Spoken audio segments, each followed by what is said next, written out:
Prodigal, we're so glad you joined us online today. Today we will begin a 3-week sermon series called Traitors, where we will unmask the hidden deceptions all around us. Join us as we uncover the lies we find in religion, social media, and money. We can't wait. If you're newer to Prodigal, we would love to hear from you. If you haven't completed our Connect card, we encourage you to do so. You can find it on our app. Just search Prodigal Church in your app store. They're also available at our info kiosk, along with a little gift for you, so head over after church. We'd love to meet you. A huge thank you to all who signed up to serve last week at our End of Summer Sunday. If you missed it, you can still sign up to serve on our app. Just hit the volunteer tab and you'll see all the areas you can serve. If you have any questions, feel free to reach out to any of our staff or head to the info kiosk. We'd love to find the perfect fit for you. If you'd like to give to Prodigal, there are a few ways you can do so. You can do so on our app, just click the Give tab, or on our website, or in the giving boxes on your way in or out of service. Thank you so much for your continued support and generosity. We're so glad you've joined us as we begin our new series, Traitors. Now let's worship together.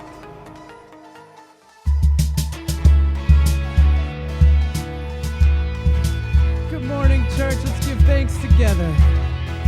This is the day. This is the day you have made. Whatever comes, I won't complain. For all my hope is in your name, and now your joy awaits my praise. I give thanks for all you have done, and I will sing of your mercy and your love. Your love is unfailing. Lord, I am grateful.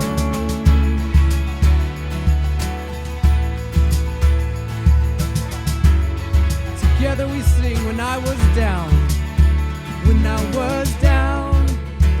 you brought me out and set my feet on higher ground. So here I stand. You are my God, your faithfulness, my solid rock. I give thanks. I give thanks for all you have done, and I will sing of your mercy and your love. Your love is unfailing. Lord, I am grateful. I give thanks for all you have done. I won't forget the battles you have won. Your love is unfailing. Lord, I am grateful.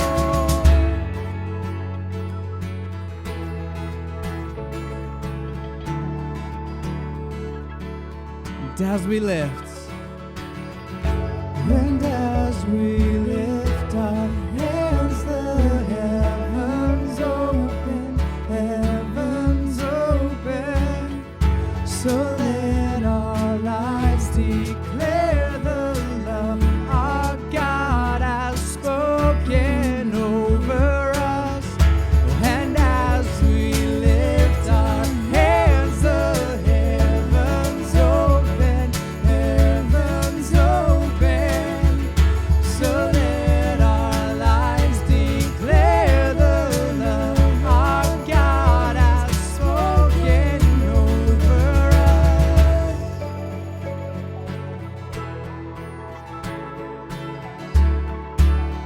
So we sing, I give thanks. I give thanks for all you have done, and I will sing of your mercy and your love. And your love is unfailing. Lord, I am grateful. I give thanks for all you have done. I won't forget the battles you have won. Your love is unfailing.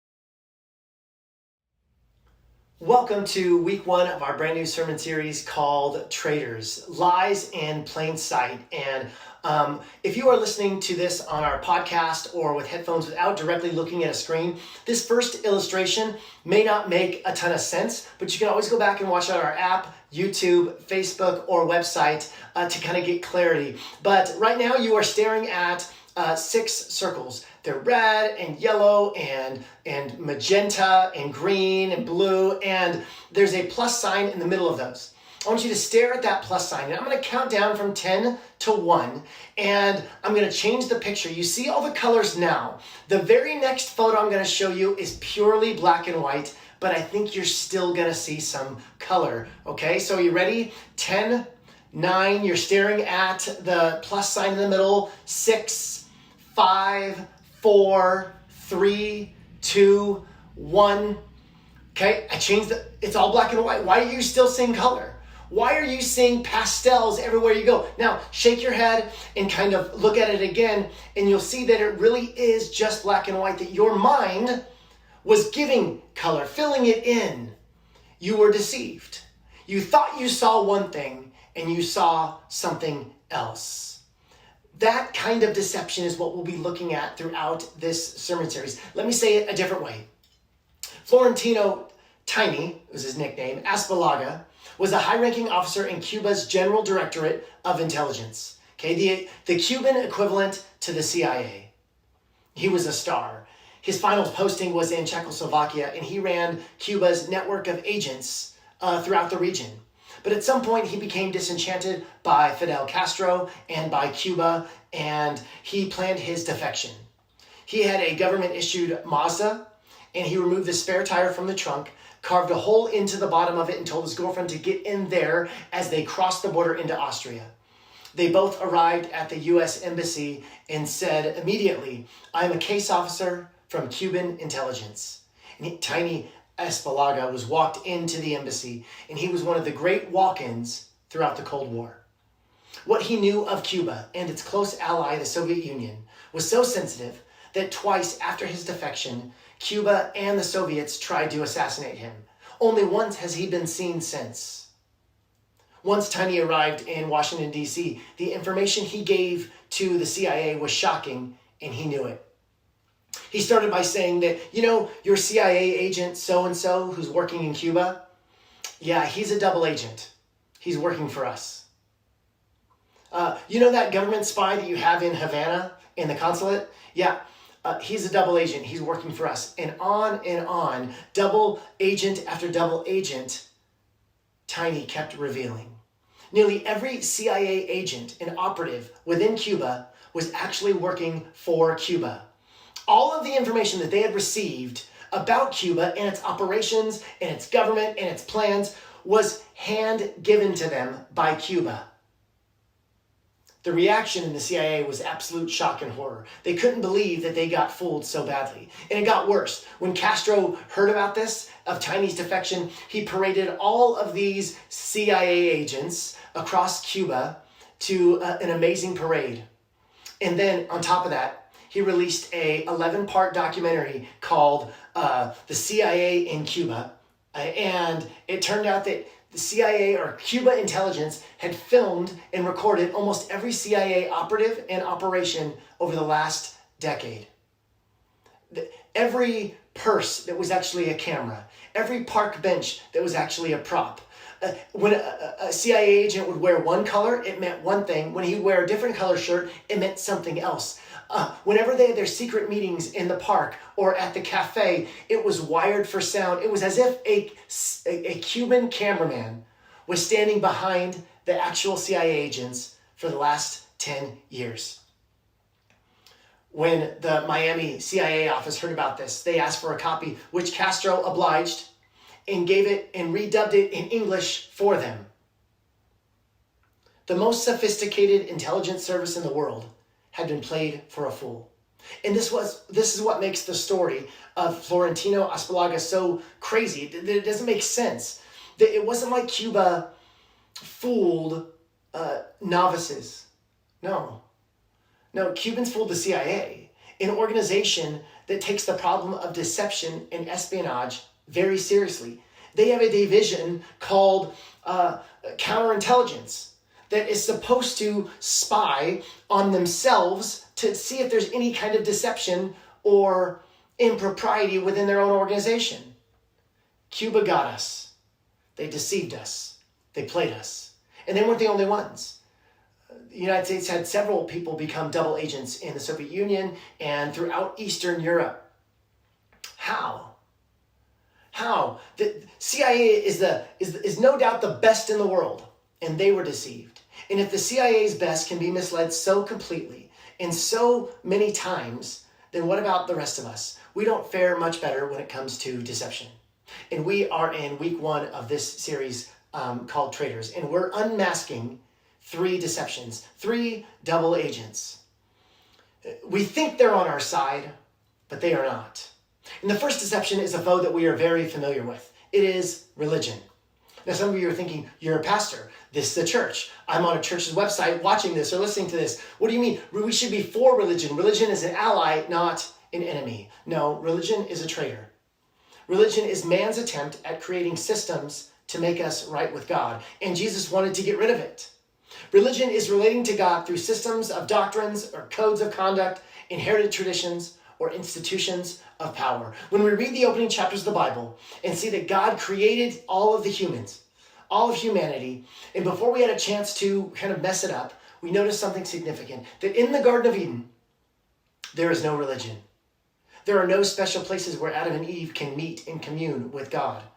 There are no special rituals they need to do in order to make God appear or to receive his favor. There are no special leaders needed to mediate between God and man. No, there is just God and humanity living together in naked intimacy. And the same is true for the closing chapters of the Bible in the book of Revelation. We find that God is bringing us back to the same kind of living, a reunion which we know God and there's no religion. And sandwiched in between it all is Jesus, helping humanity to spiritually course correct by reconnecting us to the heart of God. In the time of Jesus, religion was like a big fat finger pointing to God, but obstructing the view of God. Jesus had to shut it down. The word religion itself stems from the Latin word religare. And that word is a combination of 2 words, re, which means to return or to repeat, and legare, which means to tie or to bind. So to bind up again. It's the same word used for ligaments, right? Legare. Binds various parts of the human body together. But there's also a negative meaning to the word religion. Re, to return or to repeat. Legare, to tie, to bind. Quite literally, religion can mean a return to bondage. And throughout the scriptures, both Old and New Testaments, when the people of God get caught up in religious activities without getting caught up into the heart of God, God sends prophets, priests, pastors, preachers to rebuke the people of God. One of the most famous is in the book of Amos, chapter 5. God says to his people, I despise your religious festivals. I cannot stand your assemblies. Even though you bring me burnt offerings and grain offerings, I will not accept them. Though you bring choice fellowship offerings, I will have no regard for them. Away with the noise of your songs. I will not listen to the music of your harps, but let justice roll on like a river, righteousness like a never-failing stream. He's like, I don't want your worship songs. I want you. I want your heart. I want you to make a difference in this world. Now, contrary to popular belief, religion is a traitor. It sets itself up as the way to God, but all too often obstructs the way to God in the view of God. And so today, I want to do something I've done before. I want to look at the 3 most prominent atheistic philosophers of the last 2 centuries, the 18th and 19th centuries. And I want to look at their critique of religion and see how that lines up with Jesus' own critique of religion and see what we might have to learn from that. The first atheistic philosopher we want to look at is Sigmund Freud. And Freud's critique of religion is basically this. Religion is psychological justification, and it leads to self-righteousness. Okay? There was a case study of a young girl, and the parents were having difficulties, so they met with a counselor, and whenever the little girl did something wrong, her parents would spank her. And this little girl, whenever she did something wrong, she almost intuitively tried to get caught. She was fairly deliberate. She would leave something out. She would hint at the wrong action, intuitively, and even hoping to get caught. Then the parents would say, "What were you doing there? What are you hiding? What's going on?" She would admit what she did, and she would get punished. Finally, the counselor and the parents are able to see what she's doing, wanting to get punished for her bad actions. Now, after each punishment, did her behavior change? No. In fact, it got worse. And this is Freud's critique on religion. He would say that this girl is using her parents. She was using the strict punishing parents so that she can still go on and do whatever she wants. I can pay for what I did. As long as I'm punished, I can continue on in my behavior. My conscience is clear. I've paid my debt. Freud says this is what people do with religion. They don't want to change their lives. They want to justify their lives. It's like the very last scene in the movie The Godfather. Right? The family is at a baby's baptism. And Al Pacino is wearing this tie and this suit. And he's in church with all these beautiful, elegant symbols and windows. And there's the sense of awe. All the while, at the same time, simultaneously, all of his henchmen are gruesomely, viciously, and violently eliminating all their competition. Religion is psychological self-justification. All we've done is create a mean, punishing God who, once I've done my time, once I've done my good deeds, I'm free to go on my merry way. I pay. I do my penance. I pay my tithes. And the fruit of this kind of living is either a smug righteousness or a lot of guilt and anxiety. Freud says God didn't create you. You created God, and it's a God you can buy. You can placate God with your religious activities. And the second critique is by Karl Marx. Marx was the one who said that religion is the opiate of the masses. Marx says, I don't see religion as the thing people use not to psychologically justify themselves, but rather to sociologically justify themselves. Religion is sociological justification, and it leads to exclusion. He says that religion, we use it to divide people because we're right, we're wrong. Our nation's better than your nation. Our religion's better than your religion. We're better than you. We're good in here. You're bad out there. It's just a way for us to justify liking the people who look like us, live like us, believe like us, and then exclude everybody else. That's what Marx would say. And then finally, Friedrich Nietzsche. He's the one who coined the phrase, God is dead. And his critique of religion is basically this. Religion and all truth systems are a power grab that inevitably leads to the abuse of that power. This is the beginning of relativism, that there's no one singular claim on truth, and anybody who says there is just trying to gain power. Religion is a power trip. It's an attempt to gain power and influence people at the expense of people. So those are the critiques. Freud, religion's about self-justification, and the result is self-righteousness. Marx, it's about sociological justification, justifying your race, your nation, your class, and the result is exclusion. And then finally, Nietzsche, it's a power grab, and the result is abuse. So religion is about self-righteousness, exclusion, and power. And hear this, none of which have anything to do with the teachings, life, and example of Jesus of Nazareth. Jesus, described in the Bible, never uses the word religion to refer to what he came to establish. And the Bible never uses the word religion in a positive manner, except in one instant. In James chapter 1, it says, religion that God our Father accepts as pure and faultless as this, to look after orphans and widows in their distress, and to keep oneself from being polluted by the world. And this is the kind of religion we're supposed to desire, to take care of others, the hurting, the needy. What does Jesus say about self-righteous religion?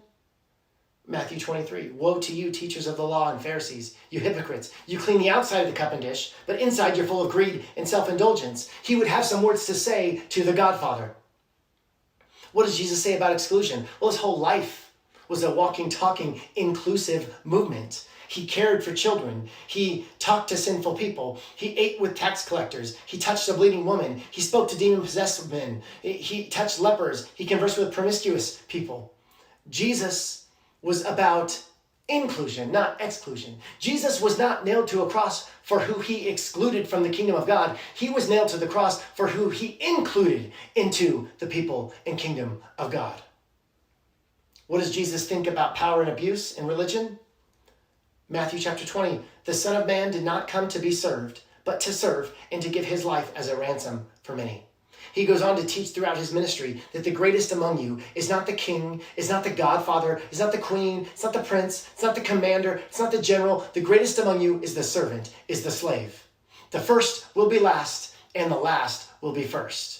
All of these critiques on religion by these prominent atheistic philosophers are actually in agreement with the teachings and ministry of Jesus. The religion that Freud, Marx, and Nietzsche rebuked, Jesus also rebukes.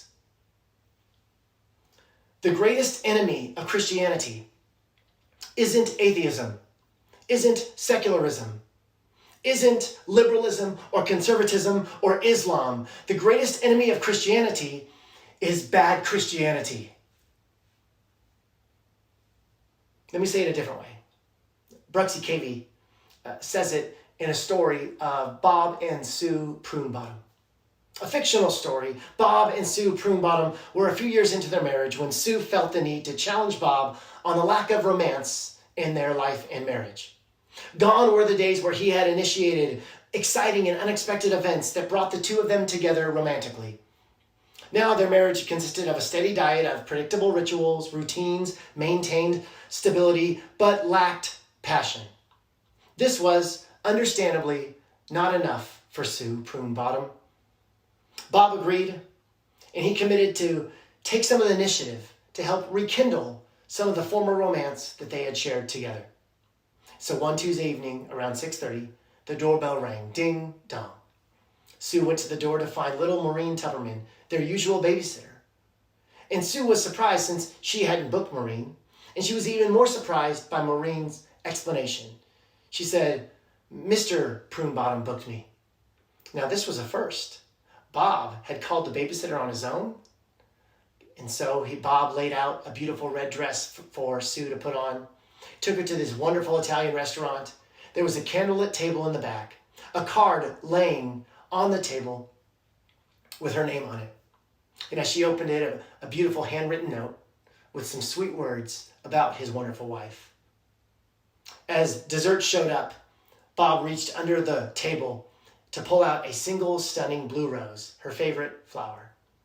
His thoughtfulness moved her to tears. She began crying in the back of that restaurant. Bob thought to himself, how can I make this last? The next Tuesday night at exactly 6:30, the doorbell rang again. Ding dong. Sure enough, it was young Maureen Tupperman. 2 weeks in a row, Sue thought. Okay, I could get used to this. Now there's a bit of lack of creativity, but a night out is a night out. And so the red dress, the Italian restaurant, the candlelit table in the back, there was a card handwritten with her name on it. And her delight turned to disappointment when she read the card. Bob had wrote almost the exact same words in the exact same way as he had done the week before. Whenever Sue tried to take their conversation into a different direction, Bob seemed to find a way to bring it back to the same issues, the same questions, the same discussion points as they had at 6:30 the week before. For Sue, the evening went from feeling weird to feeling suffocating. A part of her wanted out. Another part of her wanted to give Bob the benefit of the doubt. Perhaps the joke would soon end, and it came as no surprise that as dessert arrived, Bob reached underneath the table to pull out a beautiful blue rose. Bob and Sue enjoyed a cordial but mildly distant relationship the next week, till the following Tuesday evening at 6:30, when Sue opened the door and heard the ding dong. Once again, Bob manipulated Sue through a scripted evening of supposed romance. Very little different from the previous 2 Tuesdays. Sue is just plain discouraged now. She's thinking she's in a movie. Is this like Groundhog Day? And sure enough, the following Tuesday at 6:30, ding dong. And a week later, ding dong. And so on and so forth. Tuesday after Tuesday. Blue rose after blue rose. And today, if you were to ask Bob how his marriage was doing, he would probably smile with a sense of accomplishment and say, I romance my wife religiously. He might even boast about finding the secret to a successful relationship and encourage you to follow his system to healthy marriage. If you were to ask Sue how things are going, you would get a different take. Most likely she would burst into tears and tell you that she feels trapped, imprisoned in a loveless relationship by someone who means well, but who doesn't have a sweet clue about what romance is. And me, I'm left wondering if this is how God feels sometimes. See, Bob mistook the form for the substance. He turned their relationship into a kind of religion. He lost the heart of his connection with his wife. Love became unnecessary. In the middle of rituals and routines, love became unnecessary. And this is what we find in religion today, a system that makes love unnecessary. Because I prayed a prayer, because I believe the right things, because I'm a part of the right party, we're allowed to function on autopilot. But marriage doesn't go on autopilot. It doesn't run, it crashes. And so does religion. This illustrates why Jesus always puts the emphasis on his teaching on heart issues, not behavioral routines. If the heart is right, loving actions will follow. Religious people obey God to get things. Gospel people obey God to get God. Do you too choose form over substance? Many of us have been given this beautiful gift of Jesus. And it was given to us in a container. And we love that container because that container gives us all kinds of benefits. It gives us personal benefits, gives us social benefits. We're in the right crowd. We believe the right things. We're a part of the right things. But we fell in love with the container and for what it gives us rather than the substance, the thing that is unlocked within inside of it. Now, Jesus is much bigger and cannot be contained in any container. Now, religion is trying to sell water by the river. And Jesus says, come to me, all who are weary and heavy laden, and I will give you rest. Yeah. Jesus wants love. He wants you. So my encouragement for us, would we evaluate our own religious activity? Do we use it to benefit us? Do we use it for self-justification or social justification, or do we use it as a power or influence over others? Or do we use it to help bring God's kingdom here on earth as it is in heaven? Not to just abandon earth to get to heaven, but rather to bring heaven to earth. This is the call for us as Christ followers. So we want to name that deception. We want to name that double agent. And we want to find the real truth that we find in Jesus of Nazareth. Would you be transformed by his great love as well? God, we thank you for the example we have in you, that you replaced religion with yourself. And so God, help us to do the same.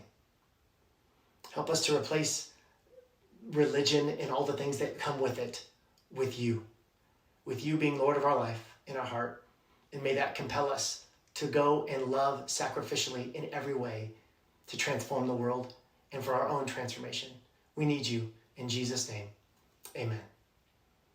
I want to thank you so much for joining us online at Prodigal Church Fresno. We're really excited for our 4-year birthday celebration coming up on September 19th. That's only 3 weeks away.